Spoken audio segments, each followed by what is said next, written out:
Hi guys, good morning. Welcome back to my new vlog. ನಮ್ಮ ಹುಡುಗಂದು birthday. Wish many more happy returns of the day bro. ಹಾಗೆ ಬಟ್ಟೆ ತಗೊಂಡು ಹೋದ. ಈ ಕಾರಲ್ಲಿ ನಮ್ಮ ಪ್ರಿನ್ಸಿಪಲ್ ಸರ್ ಬಂದಿದ್ದಾರೆ. ಹಾಗೆ ಮಾತಾಡ್ಸ್ಕೊಂಡು ಹೋದ್ರು. ಅವ್ರ ಮುಂದೆ ಫೋನ್ ತೆಗಿಯೋಕ್ಕಾಗಲಿಲ್ಲ ನಮ್ಮ ಪ್ರಿನ್ಸಿಪಲ್ ಸರು. ಹಾಗೆ ಇವರು ಮಡಿಕೇರಿಯವರು ಅಂತೆ ನನ್ನ ವ್ಲಾಗ್ ನೋಡ್ತಾ ಇರ್ತಾರಂತೆ. ಹೀಗೆ ಹೋಯ್ತಾ ಇದ್ರು, ಬಟ್ಟೆ ತಗೊಂಡು ಹೋದ್ರು. ಆಮೇಲೆ ಅಣ್ಣ ಹೋಗ್ತಾ ಇದ್ರು, ಇಂಡಿಪೆಂಡೆನ್ಸ್ ಡೇ ಅಲ್ವಾ, ಹಾಗೆ ಒಂದು ಟೀ ಶರ್ಟ್ನ ಕೊಟ್ಬಿಟ್ಟೆ. ಅಣ್ಣ ಫುಲ್ ಖುಷಿ ಆಗ್ಬಿಟ್ರು. ಆಮೇಲೆ ಒಬ್ರು ಕಸ್ಟಮರ್ ಬಂದಿದ್ರು, ಅವ್ರು ಕನ್ನಡಕನ ಇಸ್ಕೊಂಡು ಹಾಗೆ ಎರಡು ಪೋಸ್ಟ್ ಕೊಡ್ತಾ ಇದ್ದೆ. ಏನ್ ಗುರು ಕಾರ್ತಿ ಬ್ರೋ ತುಂಬಾ ದಿನ ಆದ್ಮೇಲೆ ಬಂದ್ರು. ಈ ಕಡೆ ಫುಲ್ಲು ಮೋಡ, ಈ ಕಡೆ ಫುಲ್ಲು ಬಿಸಿಲು. ಯಾಕೋ ಮಳೆ ಬರೋ ತರ ಇತ್ತು. ಬೇಗ ಅಂಗಡಿ ಕ್ಲೋಸ್ ಮಾಡ್ಬಿಟ್ಟು ಹಾಗೆ ನಡ್ಕೊಂಡು ಹೋಗ್ತಿದೆ. ಹುಡುಗನ್ಗೆ ಬಾಲ್ ಎಸ್ಯಪ್ಪ ಅಂತ ಅಂದೆ. ಎಸ್ತಾ ಹಾಗೆ ಒಂಚೂರು ಆಟ ಆಡ್ಕೊಂಡು ಹುಡುಗನ ಕೈಗೆ ಕೊಟ್ಬಿಟ್ಟೆ.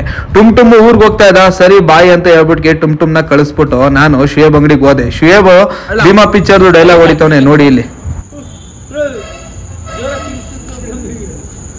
ಕಿಲೋಮೀಟರ್ ದೂರ ಐತೆ ಜುಟ್ಟು. ನಾನು ಅಜಿತ್ ಅದನ್ನ ನೋಡ್ಕೊಂಡು ನಗ್ತಾ ಇದ್ವಿ. ಇವತ್ತಿನ ಬ್ಲಾಗ್ ಅಲ್ಲಿ ಇಷ್ಟೇ. Love with take care, bye.